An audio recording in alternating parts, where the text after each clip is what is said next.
할렐루야. 사랑하는 대강의 가족 여러분, 오늘 하루도 하나님의 말씀과 동행하는 삶이 되길 소망합니다. 오늘 함께 나눌 하나님의 말씀은 로마서 8장 1절에서 4절 말씀입니다. 그러므로 이제 그리스도 예수 안에 있는 자에게는 결코 정죄함이 없나니 이는 그리스도 예수 안에 있는 생명의 성령의 법이 죄와 사망의 법에서 너를 해방하였음이라. 율법이 육신으로 말미암아 연약하여 할 수 없는 그것을 하나님은 하시나니 곧 죄로 말미암아 자기 아들을 죄 있는 육신의 모양으로 보내어 육신의 죄를 정하사 육신을 따르지 않고 그 영을 따라 행하는 우리에게 율법의 요구가 이루어지게 하려 하심이니라. 아멘. 물고기는 물을 떠나서는 살 수 없습니다. 또 민물고기는 강에서 살아야 하고 바다고기는 바다에서만 살아야 합니다. 민물고기가 바다에서 살 수 없고 바다고기 역시 강에서는 살 수 없는 법입니다. 자기가 살아야 하는 고유한 삶의 자리가 있다는 말씀입니다. 그러면 성도들이 살아가야 할 자리는 어디라고 생각하십니까? 본문에서 바울은 그 자리를 제시하고 있습니다. 1절 말씀입니다. 그러므로 이제 그리스도 예수 안에 있는 자에게는 결코 정죄함이 없나니, 그리스도 예수 안에, 거기가 유일한 성도의 삶의 자리입니다. 우리는 예수 안에 있어야 합니다. 그리고 예수 안에 있을 때 우리는 성도가 되고 그리스도인이 되는 것입니다. 만약 예수 밖에 있다면 그 사람을 그리스도인이라고 부를 수는 없을 것입니다. 그리고 2절 말씀을 보면 예수 안에 있는 삶은 바로 성령의 지배를 받는 삶입니다. 성령의 인도하심에 따라 사는 삶입니다.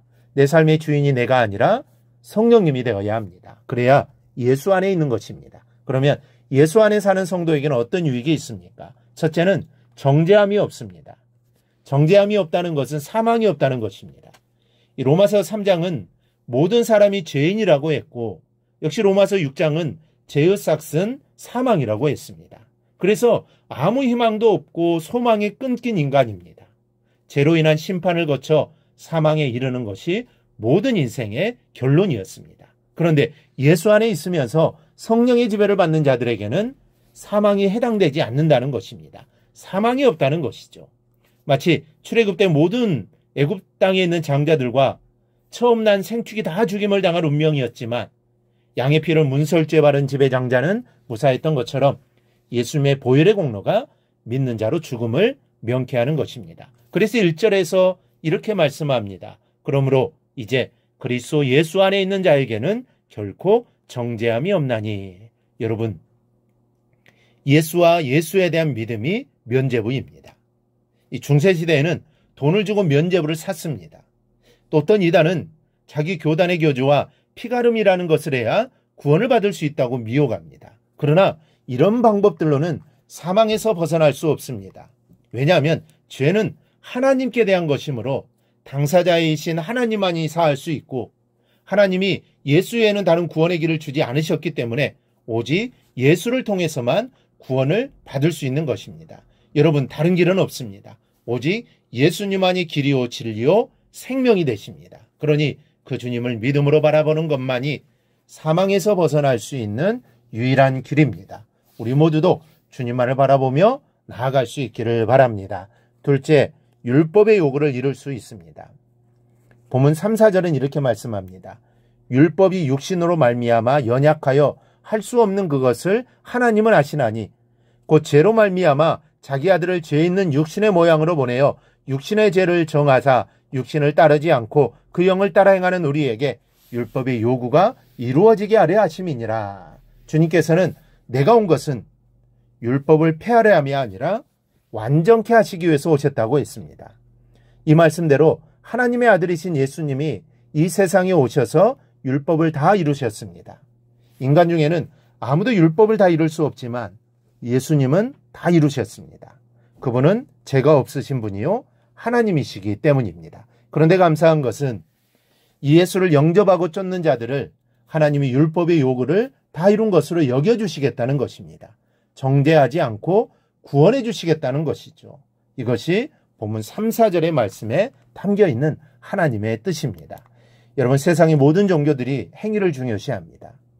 선하게 살고 도덕적으로 살고 의롭게 살 것을 요구합니다. 마치 율법이 요구하는 것과 같은 불가능한 요구를 하는 것입니다. 그렇게 살아야 죽어서 좋은 곳에 갈 수 있다고 말합니다. 이들의 말처럼 행위는 대단히 중요합니다. 사람이 사람답게 살아야 하지 않겠습니까? 도덕적으로도 바르게 살아야 합니다. 그런데 인간이 노력해서 얼마나 선하게 살 수 있겠습니까? 타락한 인간의 심성이 노력으로 깨질 수 있겠습니까? 그것은 불가능한 것입니다. 여러분, 기독교는 행위의 종교가 아닙니다. 행위를 중요시하지만 그러나 기독교는 믿음의 종교입니다. 행위가 온전치 못하고 날마다 실패하고 넘어져도 하나님 앞에는 율법의 요구를 다 이룬 완전한 자로 나아가게 되어 있습니다. 실패하고 실수해도 예수의 보혈로 즉각 다 씻음을 받기 때문입니다. 그래서 믿는 우리에게는 실패나 좌절이 무의미한 것입니다. 여러분은 예수 안에 있는 사람들입니다. 이전에는 사단의 지배를 받았습니다. 죄의 종노릇하는 악한 자들이었습니다. 그래서 매일을 육신의 본능을 쫓아 죄와 동행하며 살았습니다. 어떻게 하면 좀 더 기름진 죄를 먹을 수 있을까를 밤낮으로 끊임없이 생각하던 죄의 노예들이었습니다.